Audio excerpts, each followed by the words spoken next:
আজকে রান্নাঘরের দায়িত্ব পুরো এনার হাতে। আর আমার ছুটি, যেদিন রান্না করতে হয় না সেদিন তো মজাই মজা। হ্যালো, আমি Sanchari, welcome to my new blog. এখন বাজে রাত ৯টা মতো, আর আকাশে কত আলো দেখো, দেখে কিন্তু একটুও মনেই হচ্ছে না যে এত রাত হয়ে গেছে। আজকে ডিনারের জন্য ও বানাচ্ছে ওয়ান পট চিকেন। ওই জন্য আমি ভাবলাম সবজিগুলো কেটে কিছুটা হেল্প করে দিই, আর বাকি রান্নাটা আজকে ও করবে। জানেন, আজকে আমাদের বাড়িতে থাকার কোনো কথাই ছিল না, কারণ আজকে প্যারিসে চন্দ্রবিন্দু ব্যান্ডের অনিন্দ্য চ্যাটার্জির একটা অনুষ্ঠান ছিল।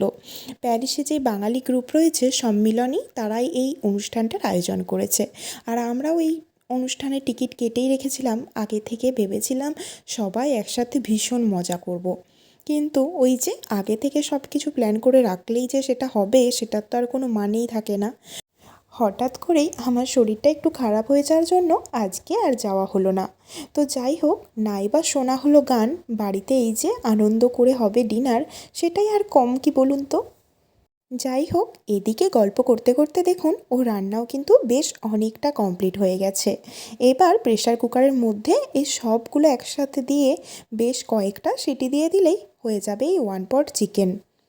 এই রান্নাটা ও দারুণ করে। আর জানেন, এই রান্নাটা করতেও না ভীষণ কম সময় লাগে। আর সেই জন্যই ওকে বললাম আজকে আর অন্য কিছু না, এই ওয়ান পট চিকেনটাই বানাও।